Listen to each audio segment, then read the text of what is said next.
આપણે એવા સમયમાં આજે પ્રવેશી ગયા છે જ્યાં દીકરીઓ પાસે ડિગ્રી છે. 5 નેશનલાઇઝ બેંક, બધાની હેડ સ્ત્રીઓ છે. હવે કરિયર એ સ્ત્રી માટે કોઈ એવી અઘરી બાબત રહી જ નથી. તમે કદાચ જો ફ્લાય કરતા હો તો તમને ખબર જ હશે કે જો 100 ફ્લાઇટ દિવસમાં ઉડતી હોય તો એમાંથી 40 ફ્લાઇટ સ્ત્રીઓ ઉડાડે છે.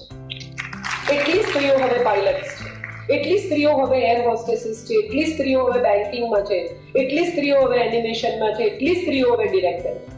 ગૌરી શિંદેની એક ફિલ્મ શ્રીદેવી માટે કમબેકની અદ્ભુત ફિલ્મ પુરવાર થઈ, ઇંગ્લિશ.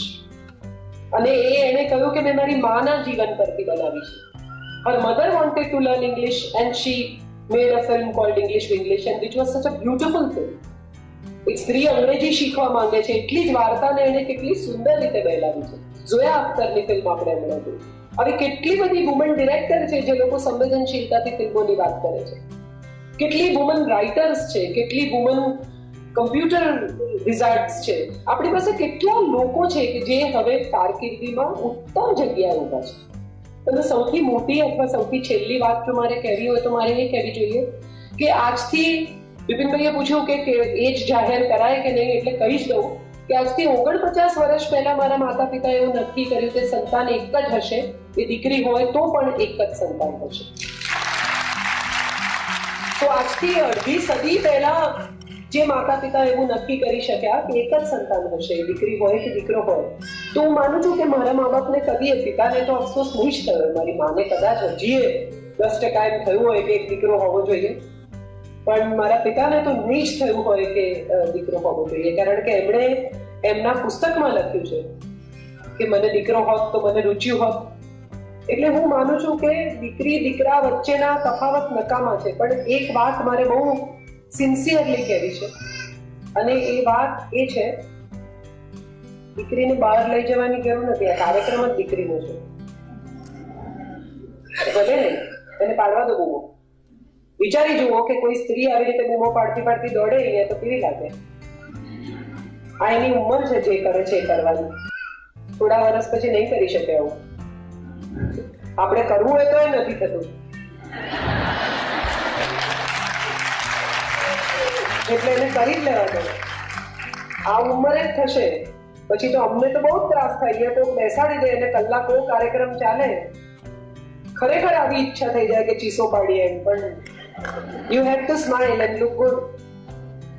એટલે પણ મુદ્દો એ છે કે આપણે જ્યારે ઘણા માતા પિતા એવું કહે છે, મેં એવા બહુ જ માતા પિતાને એવું કહેતા સાંભળ્યા છે કે અમે અમારી દીકરીને દીકરાની કેમ ઉછેરી છે. અને ત્યારે મને એક સવાલ બહુ થાય છે કે દીકરાની જેમ ઉછેરી છે એટલે તમે એવું કબૂલ કરો છો કે દીકરાનો ઉછેર બેટર છે.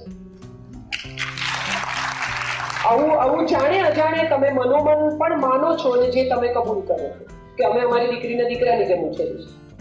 હું એવું માનું છું કે એવું કહેવું જોઈએ કે અમે અમારી દીકરીને દીકરીની જેમ ઉછેરી છે, પણ અમે અમારી દીકરીને એવી રીતે ઉછેરી છે કે એને દીકરી હોવાનું ગૌરવ છે. સ્ત્રી હોવું એ કોઈ એંગલથી નીચા જોવા જેવી, અબળા હોવાની, દુઃખી હોવાની, મજબૂર હોવાની કરતા નથી. સ્ત્રી હોવું એ બહુ ગૌરવની વાત છે. આજથી હજારો વર્ષ પહેલા મહાભારતની એક કથામાં ભંગશ્વર રાજાને શાપ લાગે છે અને એ પુરુષમાંથી સ્ત્રી બની જાય છે, અને ભંગશ્વરને 100 બાળકો થાય છે. એ પછી શાપ પૂરો થાય છે અને ઇન્દ્ર પાછા આવે છે અને ભંગશ્વરને પૂછે છે કે તારે ફરીથી પુરુષ બનવું છે, અને ત્યારે ભંગશ્વર એને ના પાડે છે કે જન્મ આપવાની આ પ્રક્રિયામાંથી પસાર થયા પછી મને લાગે છે કે હું ઈશ્વરની લગોલગ છું.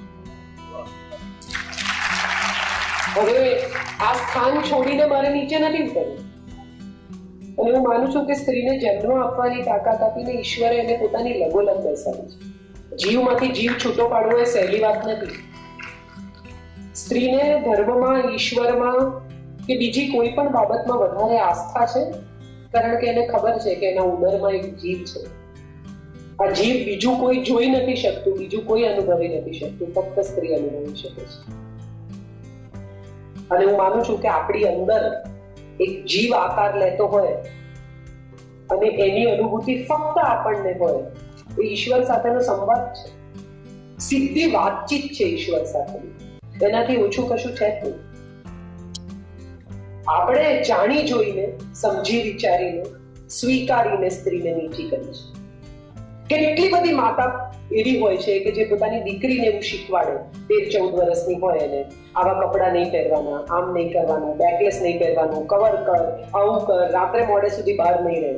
કેટલી મમ્મી એવી છે જે પોતાના દીકરાને એવું શીખવાડે 14-15 વર્ષના કે બેટા સુંદર છોકરી ટૂંકા કપડા પહેરીને જતી હોય તો એને ટીકી ટીકીને નહીં જોવાનું. એ પણ સંસ્કાર છે. એ સંસ્કાર નથી? એ પણ સંસ્કાર છે, પણ એ વિશે આપણે કદી સજાગ જ નથી. તાંબાનો લોટો ઘસો એટલે ઉજળો, આવું કેટલી બધી મમ્મીઓને મેં કહેતી સાંભળી છે. ઘસવાથી ઉજળો થાય વાત સાચી, પણ ઘસવો પડે એવી સ્થિતિમાં જ કેમ મૂકવાનું? મેલો થાય તો ઘસવો પડે ને. પણ આપણે બધા જ એમ માનીએ છીએ કે આ પુરુષ ડોમિનેટેડ સોસાયટી છે અને આ સોસાયટીની અંદર બધી છૂટ છે પુરુષની. રામાયણનો એક બહુ સુંદર પ્રસંગ છે. અગ્નિ પરીક્ષામાં પ્રવેશતા પહેલા સીતા કહે છે કે હું સ્ત્રી છું, અબળા છું, મારી મરજી વિરુદ્ધ મારા શરીરને કોઈ અડે એવું બને એવું ન રોકી શકું, પણ હું સ્ત્રી છું, બહુ સશક્ત છું, મારી મરજી વિરુદ્ધ મારા મનને કોઈ નહીં અડી શકે. અને હું માનું છું કે આનાથી ઉત્તમ સ્ત્રી સશક્તિકરણની બીજી કોઈ વાત જ નથી. સ્ત્રી પાસે ફક્ત 2 સ્તન નથી, એક મન છે. અને જે વાત સ્ત્રી પોતે જ ભૂલી ગઈ છે. એણે પણ પોતાની સુંદરતાને બજારમાં મૂકી દીધી છે. એને પણ લાગે છે કે બ્યુટીના બાર્ટરમાં બધું થઈ શકશે. એને પણ લાગે છે કે સુંદર હોવું એ જ સત્ય છે. એની પાસે બુદ્ધિ છે, એની પાસે પ્રતિભા છે, એની પાસે આવડત છે, એની પાસે શીલ છે, એની પાસે ચારિત્ર્ય છે, એની પાસે મમતા છે, એની પાસે કરુણા છે, એની પાસે કાળજી છે, એની પાસે સ્નેહ છે, એની પાસે સમર્પણ છે, એની પાસે ત્યાગ છે, એની પાસે માફ કરવાની તાકાત છે. આ બધું એ ભૂલી ગયું છે અને ફક્ત એના સૌંદર્યને પ્રોજેક્ટ કરતા શીખી ગયું છે. અને હું માનું છું કે સૌથી મોટી સમસ્યા તે વિશે આપણે જ્યાં ભેગા થયા છીએ મંચ દીકરીને પોંખવાનો, દીકરીના ગૌરવનો મંચ છે.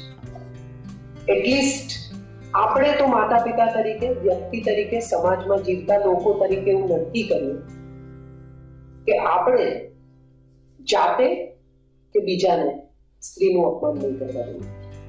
આજે અહીંયા ભેગા થયેલા લોકો પણ આટલું નક્કી કરે ને તો બહુ થયું.